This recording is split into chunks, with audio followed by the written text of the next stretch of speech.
And when we talk of a PTI founder chairman who is in Adiala jail, so there are certain countries which are behind the scene making lobbying so that certain things could be relaxed for founder PTI chairman.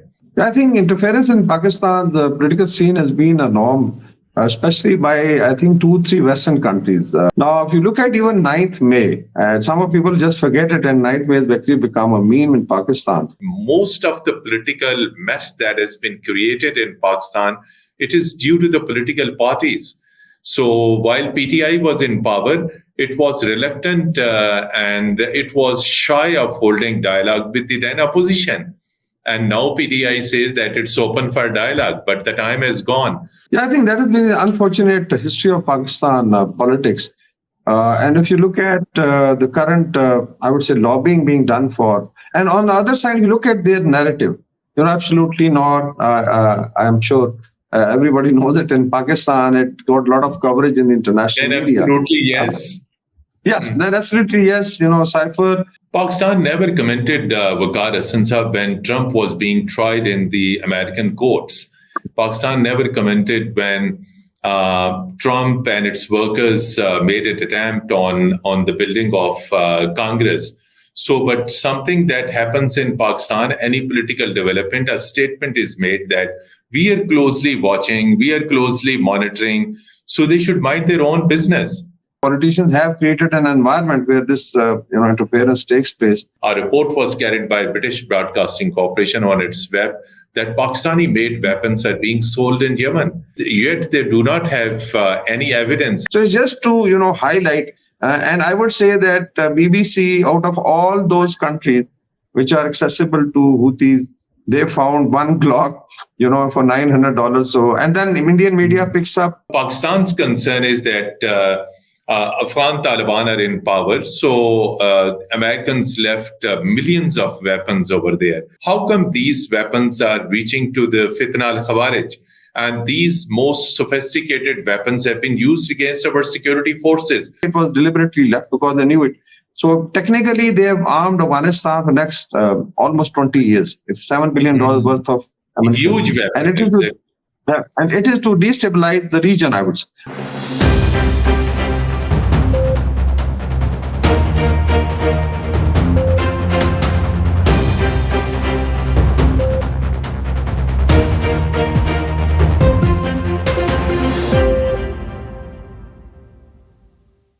Bismillahirrahmanirrahim. Hello and welcome to Program Insight in V News English. Dear viewers, there are sometimes developments which are irritating for Pakistan. Pakistan, alhamdulillah, is a rising country.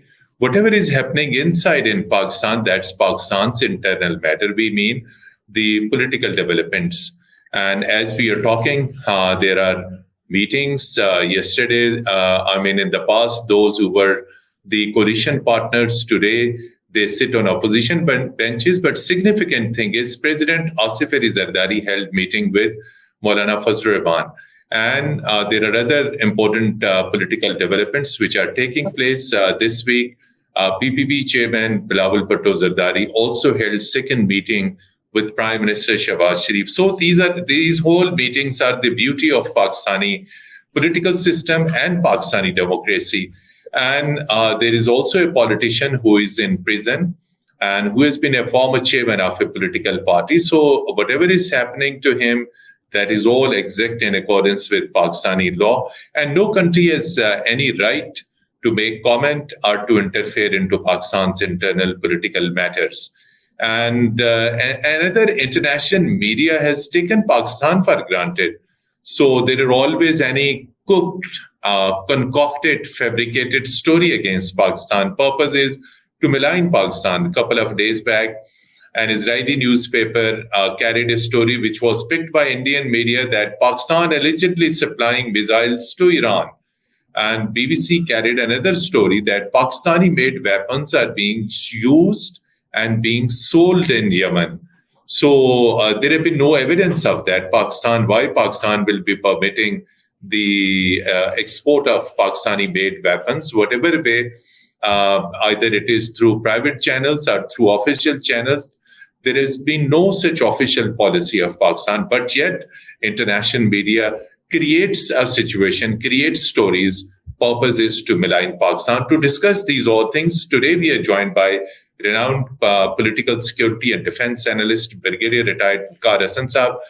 Brigadier retired Waqar Hassan Saab, very warm welcome to program Inside in V News English. Thank you very much. Yeah, grateful. So, exactly. Thank you so much for joining us. And as I said, the political situation in Pakistan, Waqar Saab, whatever is happening in Pakistan, that is beauty of Pakistani political system. If a politician is arrested, he's provided due attorneys, sport, legal process, legal right. And when we talk of a PTI founder chairman who is in Adiala jail, you have also seen that every day he's meeting his family members, sisters, friends, political leaders, and everything. So there are certain countries which are behind the scene making lobbying so that certain things could be relaxed for founder PTI chairman. What do you think? So the actions, the movements, the activities, the lobbying by certain foreign diplomats in Pakistan, it clearly speaks that they are lobbying for a jailed politician. And these activities, these actions are violation of diplomatic norms and also considered as interference into Pakistan's internal political matters. Waqar Saab. I think interference in Pakistan, the political scene has been a norm, especially by, I think, 2-3 Western countries. Definitely it's United States and then London. And mainly whenever they want to get it done, London becomes the hub of activity or the diplomats. Now, if you look at even 9th May, some of people just forget it, and 9th May has actually become a meme in Pakistan. There were calls, with this, yeah, they were caused by US senators and the international media for Pakistan Army chief to step down. Just imagine, they thought that they had probably achieved the revolution. So it means that there is a design. And then we know what are the links of Goldsmith family with the founder of PTI. And still they are looking after his children. And I'm sure they are also worried. His ex-wife is also very active, reportedly. A lot of, I think, support coming into mainstream media in Pakistan as well as international media. You find every alternate day there's some article published in New York Times or Washington Post or UK, let's say, media outlets. So that is very clear. Then we see the activities of UK diplomats, especially here in Pakistan. Her Excellency Jane Marriott has been very active. She's been meeting Punjab the leadership, and then I think she went to Murray also. Former Prime Minister Nawaz Sharif as well. Yeah. So it means that probably there is some discussion going on, and UK is using a diplomatic effort to, and then you combine it with an election which is taking place for chancellorship of vice chancellorship of Oxford University, and this has become a media. Yeah, so it's becoming, I would say, a media playground because then it allows a media to focus, highlight the personality of Mr. Imran Khan. So all, I think, combined, there are pointers, and then there are certain negative campaigns against Pakistan that how they pressurize. But I'm sure Pakistan would take action based on its own interest and its own laws. So Pakistan will definitely take action in accordance with its laws, with its norms. And you very rightly pointed out, if there is diplomat from any country, any high commissioner, any ambassador based in Pakistan, there's no restriction on meeting politician because Pakistani ambassadors posted abroad, they also hold meeting with the political leadership of that country. That's fine. But when it comes to talking about domestic politics, asking for certain favors, asking for certain relaxations, and things like that, that is considered interference into Pakistan's internal matters. Waqar sir, please comment on that. Why political parties are reluctant in admitting the fact that most of the political mess that has been created in Pakistan, it is due to the political parties. So while PTI was in power, it was reluctant and it was shy of holding dialogue with the then opposition. And now PTI says that it's open for dialogue, but the time has gone.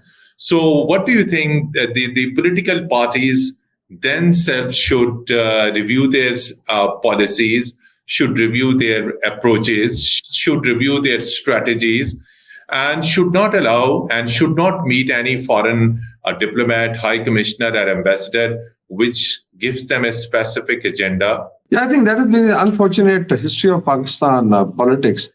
And if you look at the current, I would say, lobbying being done for, and on the other side, you look at their narrative, you're absolutely not, I'm sure everybody knows it in Pakistan, it got a lot of coverage in the international And media. absolutely, yes. Yeah, then absolutely, yes, Cypher. And they're also approaching, the congressman in the US. And now we see the lobbying by a British, if you look at British media or Goldsmith family's own media tentacles, it's come up very openly in support of, release of Imran Khan. So that I would say is and it also actually, I would say, demean the stature of, let's say, political leadership in Pakistan. Because if you are dependent on your so-called foreign masters, then I'm sure you're not really bothered about what is the sentiment of the people of Pakistan or those party workers who follow you. So they have to, I think, finally look at it. And if you look at signals coming from especially Western countries, US, UK, and even European Union, it indicates that they are now depending on foreign powers for getting some relief. Pakistan never commented Waqar Hassan Khan when Trump was being tried in the American courts. Pakistan never commented when Trump and its workers made an attempt on the building of Congress. So, but something that happens in Pakistan, any political development, a statement is made that we are closely watching, we are closely monitoring, so they should mind their own business. Waqar Sahab. Yeah, that's been the norm, especially again South Asian countries. Even I think India at times is pressurized. We have seen it happening in other South Asian countries, but Pakistan has been, I think, definitely very, very specific case. You look at, for instance, if Trump comes to power or Kamala Harris, I don't know how it changes the U.S. policy that they would then compromise the relationship with Pakistan, maybe support one individual. It will never happen because it's a consistent policy. I'm sure those are mature democracies. But unfortunately, when it comes to countries like Pakistan, and somehow I would say our politicians have created an environment where this interference takes place. And we have to basically put our own house in order and strengthen our internal system, whether political or economic, so that nobody can pressurize Pakistan. But let's see, it's an evolving process. So recently, that jailed PTI founder chairman made a comment that the trial of Lieutenant General retired Faiz Hameed should be made public. What do you think? A jailed politician is making a demand that the trial of a retired army general should be made public. What do you think about his demand? Whether can he dictate in a position, in his current position, he's dictating, making statements? Yes, basically, political point scoring and trying to exploit the situation. But otherwise, they know that very well that whether you are retired or serving, in case there are charges related to, anything, interference in, let's say, chain of command or ninth way, we don't know exactly. But even breach of basic discipline, we call it the conduct unbecoming of an officer. I think Section 55 or 59 in military law doesn't allow you, whether you are in civis or you are in khaki. So this is well known.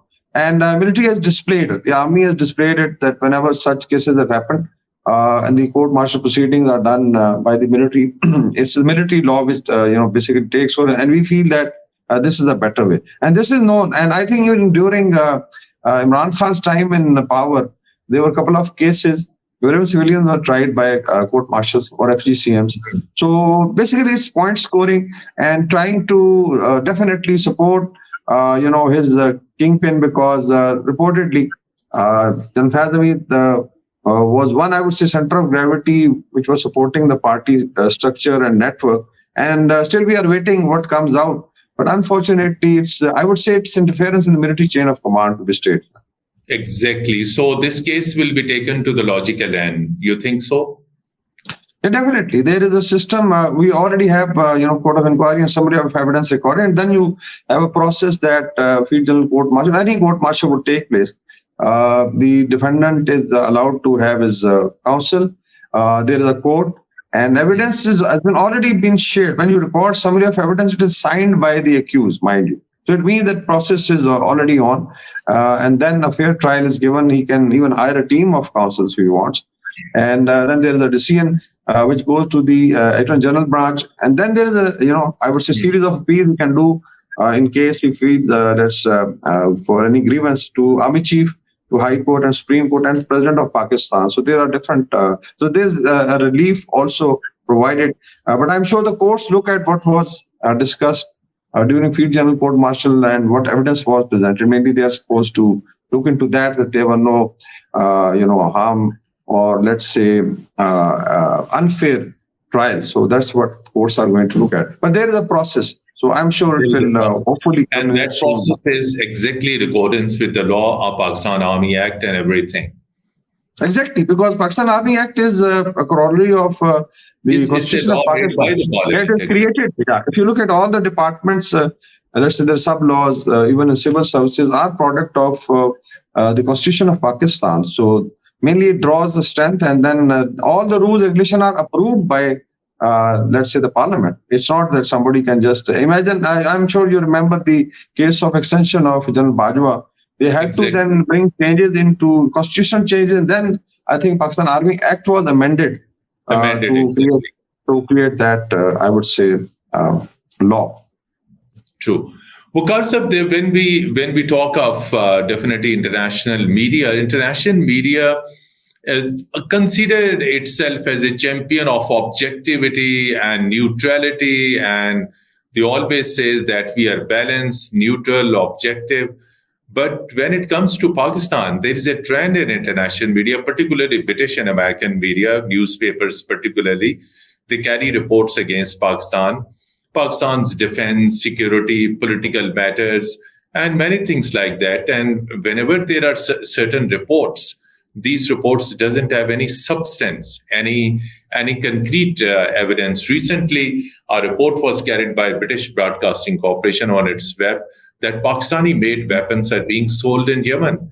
Yet they do not have any evidence. They didn't give any source, any evidence. But this type of stories are extremely damaging for Pakistan because ultimately, whatever are the developments in the Middle East, in that backdrop, it will be considered that Pakistan is providing weapons and other things to Yemen or to other countries. So how would you like to comment on such type of reports which are meant to defame Pakistan? Yeah, I think on the lighter side of it, I always say that even if a cockroach is trampled by a rhino in Madagascar, BBC, British media, some American, Indian media would always involve Pakistan or ISI. So that is the bottom line. That is the lighter side of it. But I've done some research, and I think take a while. Let's take practical example of Yemen or Houthis, trying to find a source for weapons. So that's although itself is a very big market, it's like a Mina Bazaar of weapon systems. And the reports are there for the last 10 years because there is a proliferation. There is a global initiative against transnational organized crime. It's an international NGO which publishes, and then they focus on small arms also. So imagine, let's say, test case. If Yemen is the center, just imagine Yemen on the map. What are the closest countries where they have access to small arms weapon proliferation? So the report actually suggests that in last 5 years, top of the line, countries are Syria, who basically, because there is the instability. So definitely the proliferation of weapons. Yemen itself, Iraq, Lebanon, and Somalia. And if you look at, so this is the inner periphery of, let's say, Houthis, Yemen. So these are the closest countries already destabilized. There's a scope for, and then there has been piracy, Somali pirates. If you look at some of the reports. Quite notorious, exactly. Yeah. But there was a report in The Guardian that 20 ships stocked with assault rifles and the small arms, ammunition. They are known as floating armories for protection of shipping. And some of them were looted by the Somali pirates. So where did the ammunition and weapons go. So it's very easy to, and I'll not discuss who supports Yemen Houthis, but definitely there are countries in the region, and they have their own chain of supply of weapon system. And they are worried about one crop. Exactly. Yeah. Two-grade system, exactly. Yeah. So this is the inner core. Now you go to the outer periphery. So this is how the actually report is compiled. The most destabilized in last, I think, 2 decades have been Afghanistan, who is already under sanctions. So maybe they would like to sell weapons to earn dollars. Myanmar, with the civil war going on, and then Ukraine. It's very interesting that Europe has now become a hub of proliferation of small arms, and the figures are very similar. 300,000 left by US in Afghanistan, and 300,000, without any accountability in Ukraine. And they say that they are in the international market. Now, coming to the Glock, pistol, it's very actually absurd that Glock is not produced by Pakistan. Glock is basically, the pistol is basically Austrian weapon system, and then it's most probably produced in Italy and US. So in any case, yes, there could be copies made in Adam Khel, but it doesn't mean why the Houthis would be buying, copies of this weapon system. So it's just to, highlight. And I would say that BBC, out of all those countries which are accessible to Houthis, they found one Glock, for $900. So, and then Indian media picks up. And then somehow I know that nobody carries out much research. Yeah, it's very easy to, then proliferate on social media and make it a news. That has been our dilemma. So nobody will even bother to see that whether Glock pistols are made in Pakistan or not, and what are the other accessible countries. So all told, I think this is a concocted story, and it is maybe it could be 2 reasons. One is, of course, affecting our relationship with our brother countries like Saudi Arabia, UAE, because they had some tension, but now they have peace with Houthis. That look at Pakistan, and India would definitely favor it, such narrative. And the other is most probably if it is being done by a British outlet, then there's indirect pressure on the government of Pakistan that for that relief again, that we are talking about. Again, going to Adiala. True? Yeah. So, Waqar sir, but unfortunately, you talked about Afghanistan, and you also spoke about that there are weapons available. But Pakistan's concern is that Afghan Taliban are in power. So Americans left millions of weapons over there. And these weapons, if they are in the control of Afghan Taliban, how come these weapons are reaching to the Fitna al-Khawarij? And these most sophisticated weapons have been used against our security forces in Balochistan, in KP, in cross-border attack. So Pakistan itself is a victim of the attacks by the militants, by the terrorists of Fitna al-Khawarij. Most sophisticated weapons have been used against Pakistan. So what else could be done to prevent the use of the foreign weapons against Pakistani soil, Pakistani people, and Pakistani security forces? I think this is, I would like to draw the analogy done by the BBC on that Glock pistol. Suppose it was originating from Pakistan. They want to make Pakistan accountable for a $900 pistol, found in, with Houthis. Now, as you mentioned, $7 to $8 billion worth of, especially small arms, but there were other ammunition, artillery ammunition was left by US. True. Yeah. So I don't think so. Pentagon was that naive that they were just leaving it. If you look at Qatar, the opening of the office for the Taliban, it was happening, much before that. Almost a decade before the Americans left. So there was an arrangement, and it was, I would say, it was deliberately left because they knew it. So technically, they have armed Afghanistan for next almost 20 years. It's $7 billion worth of ammunition. Huge weapon. And it is to destabilize the region, I would say. Why Iran is building a wall? I think they're spending almost $5 to $7 billion to build a physical wall, 300 to 400 kilometers on the border with Afghanistan, because they would like to, Yeah. Same is true for Central Asia. We had attacks in Moscow concert, Daesh, ISIS, basically originating from Kabul. So the US would definitely like, and then there are reports by US, SIGAR, we have discussed it, a special Inspector General of, inspection, that almost $18 billion have been already provided to Taliban by the US government in last 3 after the withdrawal. Just imagine. On one side, we have sanctions and human rights and women. So I would say it's a bureaucratic international system, which is to destabilize the regional countries. If you look at debate taking place in India, they are also blaming them that they are trying to destabilize the region. But unfortunately, a lot of people buy this idea, and we should be very careful. Lastly, so it's 3 years now since Taliban took over Kabul. So it's a third anniversary now. So all 3 years have been trouble for Pakistan. Instead of cooperating with Islamabad, Taliban have not shown that gesture that they were supposed to show. Pakistan hosted an exclusive OIC foreign ministers conference for Afghanistan, for rebuilding Afghanistan, for humanitarian assistance in Pakistan. How you see the third anniversary of Taliban taking over Afghanistan? There have been massive human rights violations. There have been human rights violations on the part of women education, women rights, and many, many other things. Waqar Sahab, your thoughts? Yeah, I think it has been an unfortunate saga. We actually expected that things would stabilize because Pakistan had definitely supported them morally and diplomatically, as you mentioned, first investment conference, and even trying to pressurize the West that they should release, the frozen fund, not realizing that those frozen funds are already released, coming through a different channel. Exactly. So it means that actually Pakistan, as I always say, have to look after the Afghan people as such also. Taliban is definitely somebody coming in Kabul, you have to deal with it. And there are 40 million Afghans, 20 million of them are basically women. And we just had this new, reinstatement of the law of the Ministry of Vice and Virtue in Afghanistan, where now they're totally shut down. They can't move out of their houses, and men are not supposed to now. Mostly, they can't even do shave. So whatever is their own version. So it has been a tragic, I think, story for the Afghan people, and you cannot actually keep Afghan people suppressed for too long. Already, Ahmed Masood's interview in one of the U.S. outlets suggests that in 14 to 15 provinces, or I would say whatever is the administrative unit, there is an insurgency picking up because people are getting fed up. But I think Pakistan has tried hard. And what they demanded is brotherly relations, checking on terrorism, especially this Fitna al-Khawarij, because it has not paid Afghanistan's people or even Taliban. It's a time of connectivity. Pakistan is going to fight it out within Pakistan. Inshallah, they will be defeated.